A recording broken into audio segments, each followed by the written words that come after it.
Muita gente acredita que ao ingressar com o processo por superendividamento, irá conseguir uma decisão provisória, que é a decisão liminar, que é dada no início do processo, já para suspender ou limitar seus empréstimos. Mas será que é isso mesmo que ocorre no processo por superendividamento? Eu vou mostrar para vocês sobre o informativo jurisprudencial que foi emitido agora pelo TJDFT no dia 3 de julho de 2024, onde ele trata especificamente sobre essa matéria. Se é possível ou não uma decisão liminar no começo do processo para suspender ou limitar os empréstimos daquele consumidor que ingressou com essa ação na justiça. Para você que não sabe o que é jurisprudência, é quando o tribunal, que são juízes de segunda instância, proferem decisões em um mesmo sentido. E o primeiro tópico desse informativo é justamente sobre essa possibilidade ou não de se pleitear a suspensão ou a limitação dos empréstimos já no começo do processo. Bom, se você já me acompanha aqui no meu canal no YouTube há pelo menos 2 anos, eu venho falando para vocês que nos processos por superendividamento, a chance de conseguir uma liminar ela é muito pequena, justamente por conta disso. Porque o tribunal estava consolidando o entendimento de que não cabe decisão liminar no processo por superendividamento. Ou seja,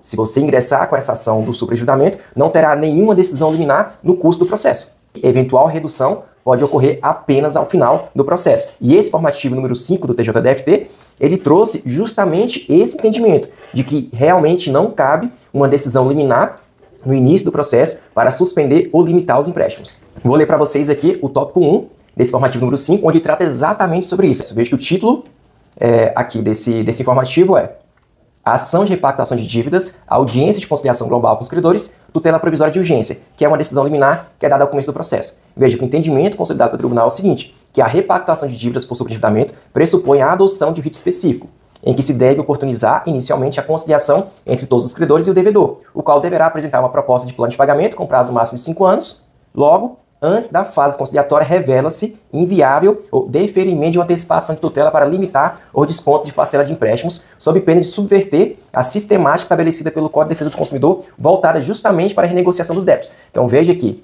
agora o tribunal aqui do DF trouxe esse informativo, realmente reafirmando que não cabe uma tutela de urgência no processo por superendividamento, justamente de tratar de um procedimento especial, não seria aí possível uma tutela de urgência, uma tutela liminar no começo do processo, antes da audiência de conciliação. E aqui ele trata só da audiência de conciliação, mas mesmo também após a audiência de conciliação, depois que já instaura-se o processo por superendividamento, onde inicia o processo contencioso entre as partes, também não tem tido decisões liminares para limitar ou suspender os empréstimos. Então a tendência é, repito para vocês, se ingressar com essa ação por superendividamento, saiba que não tem decisão liminar para suspender ou limitar seus empréstimos. Ainda mais agora, com esse informativo número 5 emitido pelo TJDFT. Então, pelo menos aqui em Brasília, a tendência será manter esse mesmo entendimento de que não cabe liminar para suspender ou limitar os empréstimos. Isso não significa que todos os magistrados decidirão de acordo com essa jurisprudência do TJDFT. Porém, a chance de conseguir uma decisão liminar no processo por superendividamento, ela é muito pequena. E ainda que você consiga uma decisão favorável,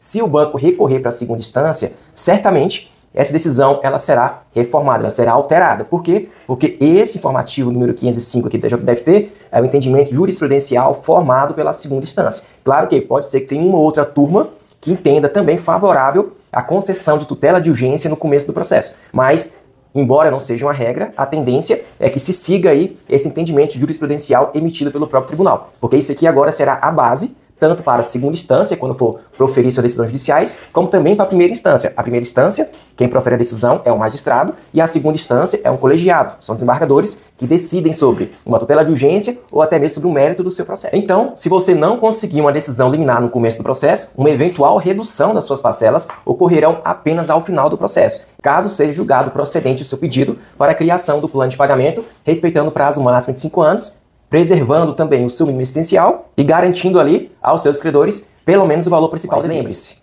um processo desse por superendividamento, a tendência é que demore pelo menos 1 ano para ser julgado em primeira instância. Só a audiência de conciliação tem demorado a média para ocorrer de 3 a 4 meses. Então, seu processo fica parado, apenas aguardando essa audiência de conciliação, para chegar na audiência de conciliação, não fazer qualquer tipo de acordo com os bancos, porque os bancos não têm tido interesse de realizar um acordo judicial com vocês, quando há o desconto na folha de pagamento, então você não está inadimplente, e em relação àquele banco que realiza descontos na sua conta corrente, o máximo ali que ele vai te oferecer é uma renegociação dos seus empréstimos no prazo de 10 ou 20 anos, que, sem dúvidas, não resolverá nada da situação. Você estará ainda mais endividado com o banco. Você ingressou com a ação da justiça, que esse banco que realiza o desconto na sua conta corrente, ele vai apresentar uma proposta diferenciada. Não é nada disso. A mesma proposta que eles te oferecem antes de você ingressar com a ação na justiça será a mesma proposta que será oferecida na audiência de conciliação. Não havendo acordo na audiência de conciliação, aí sim o processo inicia. Daí o juiz vai intimar os réus para poder se manifestar no processo, depois abrir um prazo para você também se manifestar no processo, depois ele tem que nomear um perito para poder fazer os cálculos da sua dívida, para você poder pagar essa dívida de 5 anos, pelo menos o valor principal devido, preservando ali seu mínimo existencial, para depois disso abrir novamente prazo para as partes e, por fim, o juiz proferir uma sentença. E tudo isso leva muito tempo. Por isso que eu tenho estimado para vocês,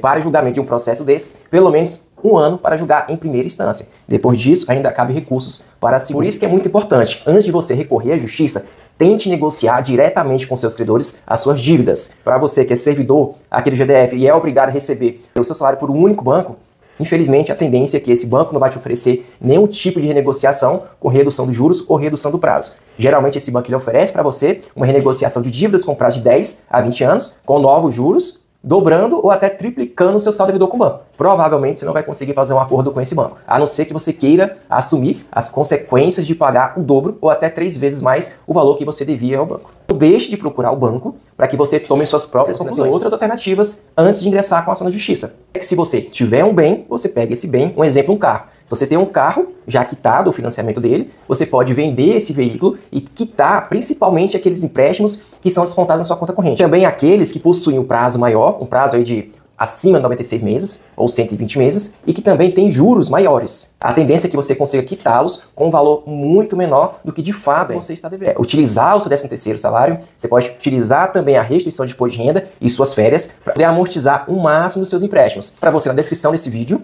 o link de acesso para você assistir esse vídeo, onde explico para vocês essa possibilidade de você conseguir amortizar as parcelas dos seus empréstimos, principalmente se você pagar as últimas parcelas, antecipando sempre o prazo. Jamais pensar em reduzir a parcela. Se você procurou o banco, tentou negociar suas dívidas, não conseguiu, não tem nenhum bem para vender, não tem mais 13º, não tem mais férias, não antecipou tudo com o banco, daí você não tem mais outra alternativa, daí você pode sim ingressar com essa ação na justiça, ciente que é um processo que você não vai conseguir eliminar no começo do processo para limitar ou suspender os empréstimos. Então, antes de ingressar com a ação na justiça, é ideal que você solicite de forma administrativa, junto ao seu banco, através de uma reclamação que você vai fazer lá no site do Banco Central ou no site do consumidor, para suspender o desconto na conta corrente, com fundamento na resolução 4.790/2020, tá? Também já fiz vários vídeos sobre esse assunto e vou deixar aqui na descrição. Então é isso, pessoal. Essa decisão do TJDFT trouxe mudanças importantes para quem busca uma solução para o superendividamento.